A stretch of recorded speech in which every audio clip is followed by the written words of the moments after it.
اعوذ باللہ من الشیطان الرجیم بسم اللہ الرحمن الرحیم رب اشرح لی صدری ویسر لی امری واحلل عقدۃ من لسانی یفقہوا قولی واجعل لی وزیرا من اہلی رب یسر ولا تعسر وتمم بالخیر وبک نستعین آمین۔ السلام علیکم ورحمۃ اللہ وبرکاتہ۔ حضرت ابراہیم علیہ السلام اولو العزم انبیاء میں سے ایک ہیں۔ پچھلے حصے میں ہم نے دیکھا کہ حضرت ابراہیم علیہ السلام نے خانہ کعبہ کی تعمیر کی، آپ نے اور آپ کے بیٹے حضرت اسماعیل علیہ السلام نے، اور اس کے ساتھ ساتھ آپ تعمیر کے ساتھ ساتھ مختلف دعائیں بھی مانگتے جا رہے تھے۔ حضرت ابراہیم علیہ السلام نے وادی عزیز ارا میں واقع مقدس ترین مقام پر ایک مقدس ترین مسجد تعمیر کی، اور وہاں بسنے والوں کے لیے پھر آپ نے برکت کی دعا فرمائی، اور آپ نے دعا کی کہ انہیں کھانے کو پھل ملے، حالانکہ وہاں پانی بہت کم تھا، درخت کھیتی اور پھل موجود نہ تھے۔ اور اس کے ساتھ ساتھ آپ نے یہ بھی دعا کی کہ وہ اس مقام کو یعنی کہ حرم کو قابل احترام مقام بنا دیں اور امن اور امان کا گہوارہ بنا دیں۔ اللہ تعالیٰ نے آپ کی دعا قبول فرمائی، اور آپ نے جو کچھ مانگا تھا اللہ تعالیٰ نے وہ عطا کیا۔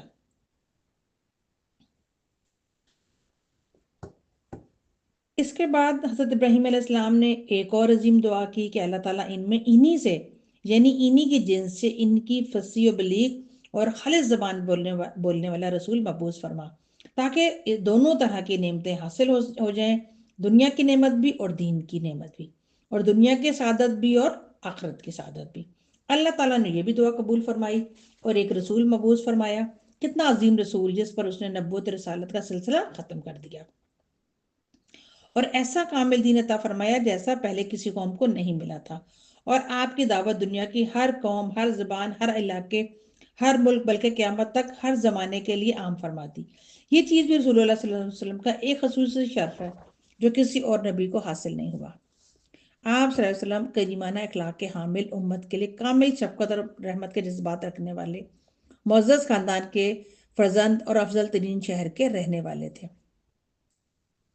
چونکہ حضرت ابراہیم علیہ السلام نے زمین پر کعبہ شریف کی تعمیر کی، اس لیے وہ آسمانوں پر بلند ترین مقام کے مستحق ٹھہرے، اور بیت المعمور ان کا مقام قرار پایا، جو 7ویں آسمان والوں کا مبارک کعبہ ہے، جس پر روزانہ 70,000 فرشتے داخل ہو کر اللہ کی عبادت کرتے ہیں، پھر قیامت تک دوبارہ ان کی باری نہیں آتی۔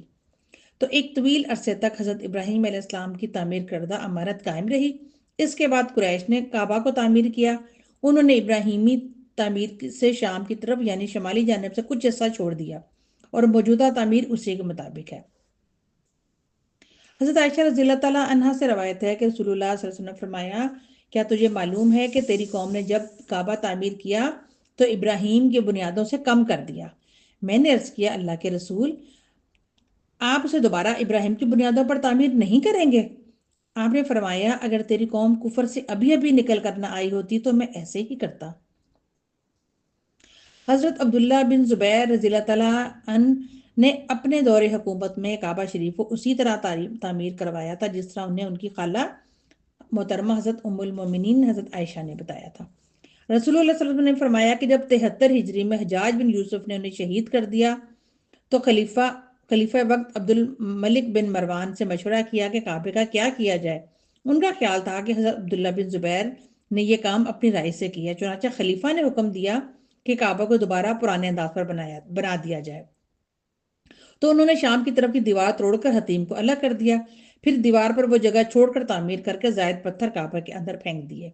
اس وجہ سے اس کا مشرقی دروازہ زمین سے بلند ہو گیا، اور انہوں نے مغرب دروازہ بالکل بند کر دیا۔ اس طرح کعبہ کی وہ شکل بن گئی جو آج کل دیکھنے میں آتی ہے۔ بعد میں انہیں معلوم ہوا کہ حضرت عبداللہ بن زبیر نے واقعی حضرت عائشہ رضی اللہ تعالیٰ عنہا کے حدیث سنانے کی وجہ سے کعبہ کو اس انداز سے تعمیر کیا تھا۔ تب انہیں بہت افسوس ہوا۔ جب خلیفہ منصور کے بیٹے خلیفہ مہدی کا دور تھا تو اس نے امام مالک سے مشورہ کیا کہ کعبہ کی تعمیر اس طرح بنا دی جائے جس طرح عبداللہ بن زبیر نے بنائی تھی۔ امام مالک رحمہ اللہ نے فرمایا، مجھے خطرہ ہے بادشاہ اسے کھیل بنا لیں گے، یعنی جب کوئی نیا بادشاہ آئے گا وہ اسے اپنی مرضی کے مطابق تعمیر کرنے کی کوشش کرے گا، چنانچہ عمارت اسی طرح رہے گی جس طرح آج کل موجود ہے۔ جب حضرت ابراہیم علیہ السلام نے اللہ کے احکام کی تعمیل کرتے ہوئے بڑے بڑے کام انجام دیے تو اللہ نے آپ کو بنی نوع انسان کا پیشوا امام بنا دیا تاکہ وہ آپ کے نقش قدم پر چلیں اور آپ کی سیرت طیبہ سے رہنمائی حاصل کریں۔ آپ نے اللہ تعالیٰ سے درخواست کی کہ قیادت کا یہ منصب ان کی آل میں باقی رہے۔ آپ کی درخواست قبول ہو گئی، اور امامت آپ کو دینے کے ساتھ ساتھ یہ واضح کر دیا گیا کہ آپ کی نسل کے لوگ کے ظالم لوگ اس وعدے سے مستثنی ہیں، بلکہ یہ منصب صرف ان افراد کو حاصل ہوگا جو عالم با عمل ہوں گے۔ سورہ حدید میں اللہ تعالیٰ فرماتے ہیں، اور ہم نے نوح اور ابراہیم کو پیغمبر بنا کر بھیجا، اور ان کی اولاد میں پیغمبری اور کتاب کے سلسلے کو وقتاً فوقتاً جاری رکھا۔ تو جس بھی نبی پر کوئی کتاب نازل ہوئی وہ حضرت ابراہیم کی اولاد ہی میں سے تھے۔ یہ اللہ تعالیٰ کا بہت بڑا انعام ہے اور آپ کی عظمت کا اظہار ہے، جس کا مقابلہ کوئی اور شخصیت نہیں کر سکتی۔ اللہ تعالیٰ نے آپ کو دو عظیم بیٹے عطا فرمائے، حضرت حاجرہ علیہ السلام سے حضرت اسماعیل، اور حضرت سارہ علیہ السلام سے حضرت اسحاق علیہ السلام۔ پھر جب حضرت اسحاق سے حضرت یعقوب پیدا ہوئے، جنہیں اسرائیل بھی کہا جاتا ہے، ان کی اولاد کے قبائل کو اسی لیے بنی اسرائیل کہا جاتا ہے۔ ان میں سے جو انبیاء مبعوث ہوئے ان کی تعداد بہت ہی زیادہ ہے، اور ان کی صحیح تعداد صرف اسی کو معلوم ہے جس نے انہیں نبوت اور رسالت کا منصب دے کر بھیجا۔ بنی اسرائیل کے انبیاء کا سلسلہ حضرت عیسیٰ علیہ السلام پر ختم ہوا۔ حضرت اسماعیل علیہ السلام کی نسل سے عرب کے تمام قبائل وجود میں آئے۔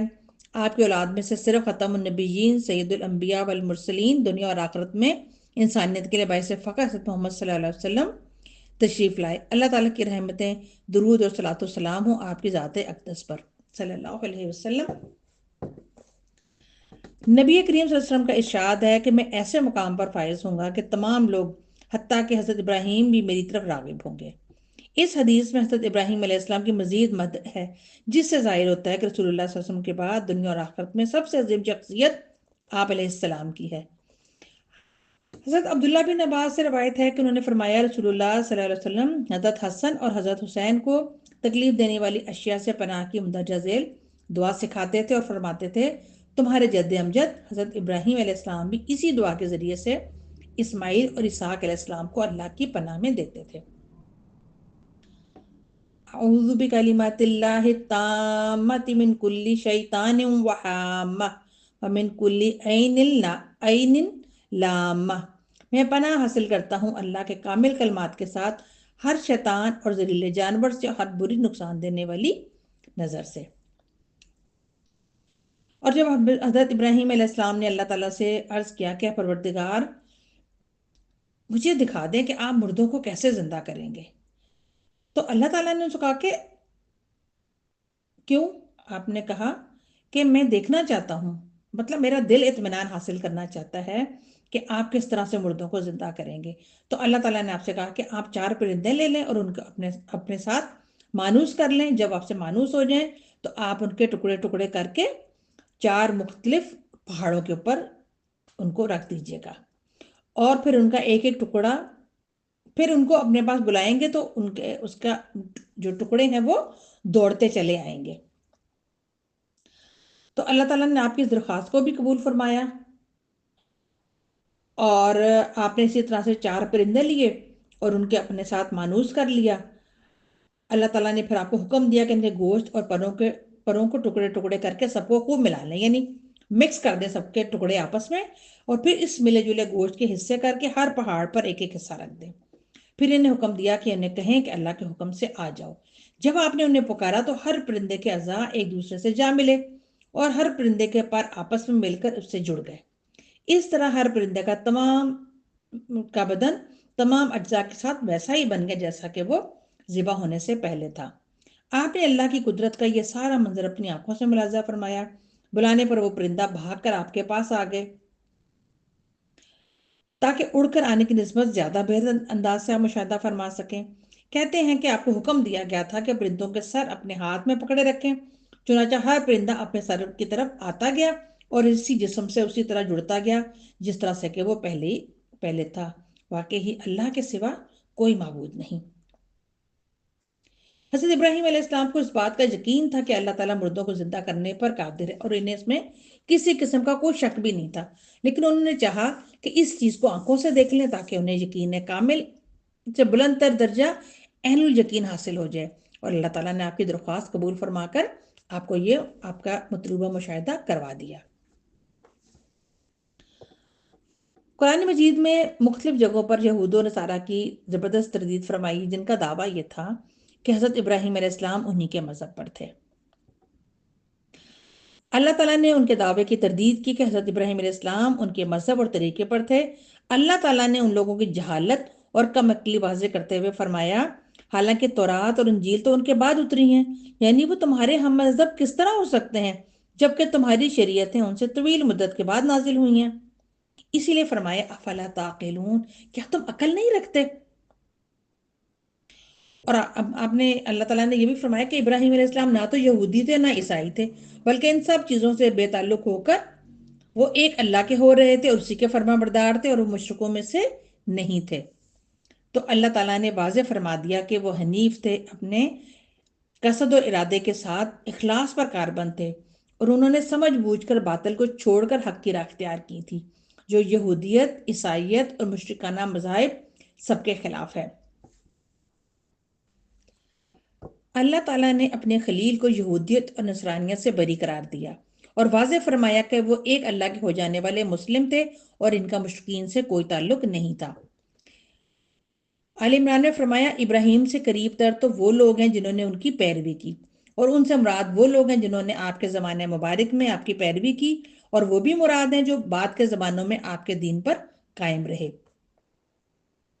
وَهَذَا النَّبِيُّ یعنی محمد صلی اللہ علیہ وآلہ وسلم، اللہ تعالیٰ نے آپ کو وہی دین اور وہی شریعت عطا فرمائی جو خلیل اللہ کو عطا فرمائی تھی، اور نبی کریم صلی اللہ علیہ وسلم کے لیے اسے کامل فرما دیا۔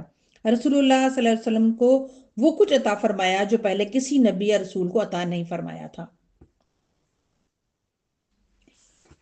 حضرت عبداللہ بن عباس سے روایت ہے کہ نبی کریم صلی اللہ علیہ وسلم نے کعبہ شریف میں تصویریں دیکھی تو اندر داخل نہ ہوئے جب تک کہ آپ کے حکم سے انہیں مٹا نہ دیا گیا۔ آپ نے دیکھا کہ تصویروں میں ابراہیم اور اسماعیل علیہ السلام کے ہاتھوں میں پال کے تیر تھے۔ آپ نے فرمایا اللہ ان تصویر بنانے والوں کو تباہ کرے، قسم ہے اللہ کی، حضرات نے کبھی تیروں سے جوا کھیلنے کے لیے قرآن اندازی نہیں کی تھی۔ امہ سے مراد ہدایت یافتہ پیشوا اور امام ہے جو نیکی کی طرف دعوت دیتا ہو، نیکی میں اس کی پیروی کی جاتی ہو، یعنی تمام حالات اور تمام حرکات و سکنات میں اللہ کے سامنے عاجزی کا اظہار کرنے والے تھے، اور حنیفن یعنی بصیرت کی بنیاد پر اللہ کے لیے اخلاص رکھنے والے تھے۔ آپ شرک کرنے والے نہ تھے، اللہ کی نعمتوں پر تمام اعضاء کے ساتھ دل سے، زبان سے، اعمال سے اللہ کا شکر بجا لانے والے تھے۔ اللہ تعالیٰ نے انہیں اپنے لیے منتخب فرما لیا، اپنی رسالت کے منصب کے لیے چن لیا، اور انہیں اپنا خلیل بنا کر دنیا اور آخرت کی خیر عطا فرما دی۔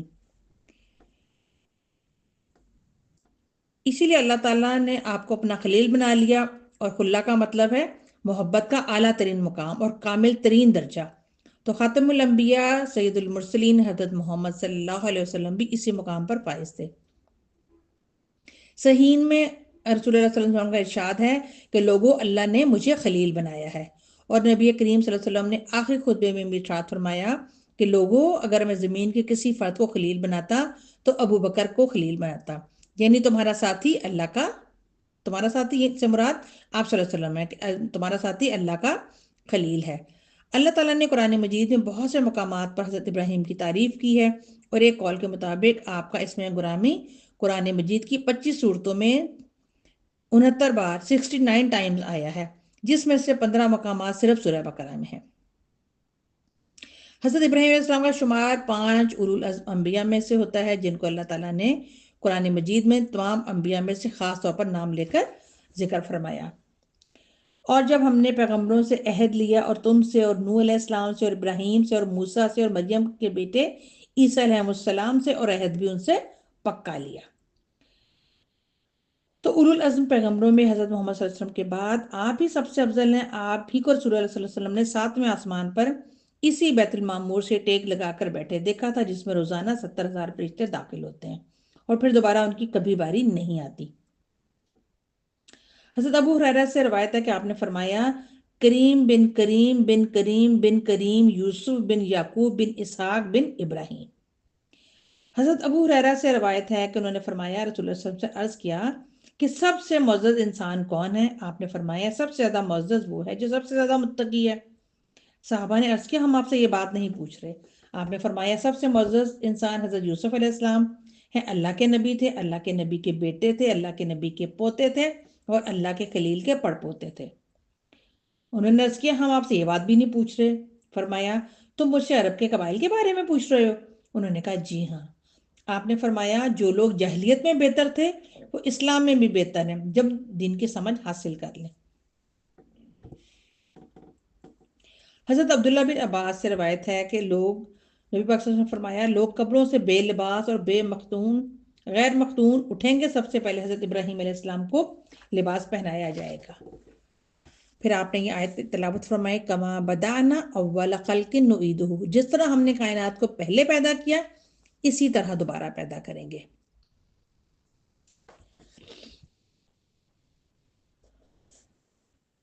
احادیث نبی سے مروی ہے اور متواتر احادیث اس بات کے خلاف نہیں، جن سے ثابت ہوتا ہے کہ نبی کریم صلی اللہ علیہ وسلم قیامت کے دن تمام انبیاء کے سردار ہوں گے۔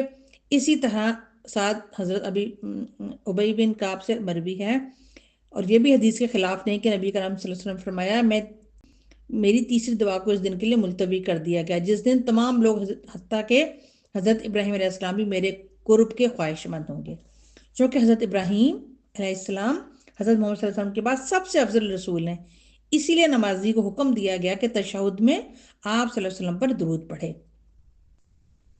حضرت کعب بن اجرا سے روایت ہے کہ انہوں نے فرمایا کہ ہم نے عرض کیا اللہ کے رسول آپ کو سلام کہنے کا طریقہ تو ہمیں معلوم ہے، آپ پر صلات یعنی درود دعائے رحمت بھیجنے کا کیا طریقہ ہے؟ آپ نے فرمایا یوں کہو اللہم صلی علی محمد وعلی آل محمد کما صلیت علی ابراہیم وعلی آل ابراہیم انک حمید مجید، اللہم بارک علی محمد وعلی آل محمد کما بارکت علی ابراہیم وعلی آل ابراہیم انک حمید مجید۔ اے اللہ محمد اور آل محمد پر رحمت نازل فرما جس طرح تو نے ابراہیم اور آل ابراہیم پر رحمت نازل فرمائی، تو یقیناً قابل تعریف اور بزرگی والا ہے۔ اے اللہ محمد صلی اللہ علیہ وسلم اور آل محمد پر برکت نازل فرما جس طرح تو نے ابراہیم اور آل ابراہیم پر برکت نازل فرمائی، تو یقیناً قابل تعریف اور بزرگی والا ہے۔ اور اللہ تعالیٰ نے فرمایا کہ ابراہیم کی خبر نہیں پہنچی جنہوں نے حق اطاعت اور رسالت کو پورا کیا، یعنی جتنے احکام بھی حضرت ابراہیم علیہ السلام کو دیے گئے انہوں نے سب کی تعمیل کی اور ایمان کی تمام شاخوں اور تمام کاموں پر عمل پیرا ہوئے۔ آپ بڑے کام کا خیال رکھتے ہوئے چھوٹے کام سے غافل نہیں ہوتے تھے اور بڑے بڑے نیک کاموں کی ذمہ داری پوری کرتے وقت چھوٹے کاموں اور بظاہر چھوٹی معلوم ہونے والی نیکیوں کو فراموش نہیں کرتے تھے،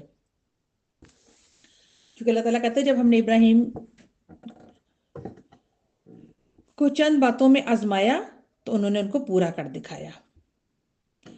حضرت عبداللہ بن عباس فرماتے ہیں کہ اللہ تعالیٰ نے صفائی اور طہارت کے متعلق 10 احکامات دے کر آپ کی آزمائش کی تھی۔ 5 احکام کا تعلق سر سے اور 5 احکام کا تعلق جسم سے ہے۔ سر سے متعلق احکام یہ ہیں کہ مونچھیں کاٹنا، کلی کرنا، مسواک کرنا، ناک میں پانی ڈالنا اور سر میں مانگ نکالنا۔ باقی جسم سے متعلق احکام یہ ہیں کہ ناخن کاٹنا، زیر ناک بال مونڈنا، ختنہ کرنا، بغلوں کے بال اکھاڑنا اور پیشاب یا پخانہ کے اثرات کو پانی سے دھو کر دور کرنا یعنی استنجا کرنا۔ خلاصہ یہ ہے کہ آپ اللہ تعالیٰ کی بڑی عبادتیں پورے خلوص کے ساتھ ادا کرنے کے باوجود اپنے بدن کی دیکھ بھال سے غافل نہیں ہوتے تھے، بلکہ جسم کے ہر عضو کو اصلاح اور تزئین کا جائز حق دیتے تھے۔ جسم کو بدنما کرنے والی اشیاء کو دور کرنے میں غفلت نہیں کرتے تھے، مثلاً غیر ضروری بال، ناخن، دانتوں کی بدنمائی اور میل کچیل وغیرہ کو دور کرتے تھے۔ یہ سب کچھ ان خوبیوں میں شامل ہے جن کی وجہ سے اللہ تعالیٰ نے آپ کی تعریف ان الفاظ میں فرمائی وَإِبْرَاهِيمَ الَّذِي وَفَّى، اور ابراہیم کی خبر نہیں پہنچی جنہوں نے حق کے اطاعت اور رسالت پورا کیا۔ حضرت ابراہیم علیہ السلام کی عمر اور وفات کے بارے میں تھوڑا سا جان لیتے ہیں پھر سے کہ امام ابن جریر رحمہ اللہ نے تاریخ میں لکھا ہے کہ حضرت ابراہیم علیہ السلام کی ولادت نمرود بن کنعان کے دور حکومت میں ہوئی، اور اس کے بارے میں کہا جاتا ہے کہ اس نے 1000 سال حکومت کی، انتہائی ظالم اور سنگ دل آدمی تھا۔ اس کا تعلق قبیلہ بنو راسب سے تھا جس کی طرف حضرت نوح علیہ السلام کو نبی بنا کر بھیجا گیا تھا۔ وہ اپنے زمانے میں پوری دنیا کا بادشاہ تھا، اور کہتے ہیں کہ آسمان میں ایک انتہائی روشن ستارہ نمودار ہوا جس سے سورج اور چاند کی روشنی مان پڑ گئی۔ اس سے بہت سے لوگ ہلاک ہو گئے، نمرود بھی پریشان ہو گیا۔ اس نے اپنے کاہنوں اور نجومیوں کو طلب کیا اور اس کے بارے میں پوچھا۔ انہوں نے کہا کہ آپ کی رعایا میں ایک لڑکا پیدا ہوگا جس کے ہاتھوں آپ کی حکومت ختم ہو جائے گی۔ اب اس بادشاہ نے حکم جاری کر دیا کہ تمام مرد عورتوں سے الگ رہیں اور اس دن کے بعد جو بھی بچہ پیدا ہو اسے قتل کر دیا جائے۔ حضرت ابراہیم علیہ السلام کی ولادت انہی دنوں میں ہوئی، لیکن اللہ تعالیٰ نے آپ کو ظالموں سے محفوظ رکھا۔ آپ بڑے ہوئے اور جوان ہو گئے، اور پھر وہ واقعات پیش آئے جن کا ہم پیچھے تذکرہ کر چکے ہیں۔ آپ کی ولادت سوس کے مقام پر ہوئی، بعض نے بابل اور بعض نے کوسی یعنی سوات کا مقام بیان کیا ہے۔ حضرت عبداللہ بن عباس رضی اللہ تعالیٰ عنہ کا قول ہے کہ آپ دمشق کے مشرق میں بزرا کے مقام پر پیدا ہوئے۔ جب اللہ تعالیٰ نے آپ کے ہاتھوں نمرود کو تباہ کر دیا تو آپ ہجرت کر کے حران پھر شام تشریف لے گئے۔ آپ ایلیا کے علاقے میں بھی رہے اور آپ کے ہاں اسماعیل علیہ السلام اور حضرت اسحاق علیہ السلام پیدا ہوئے۔ آپ کی اہلیہ محترمہ حضرت سارہ رضی اللہ تعالیٰ عنہ آپ کی زندگی میں کنعان کے علاقے میں ہبرون کے مقام پر اہل کتاب کے قول کے مطابق 127 سال کی عمر میں فوت ہوئیں۔ حضرت ابراہیم علیہ السلام بہت غمگین ہوئے اور اظہار غم کیا۔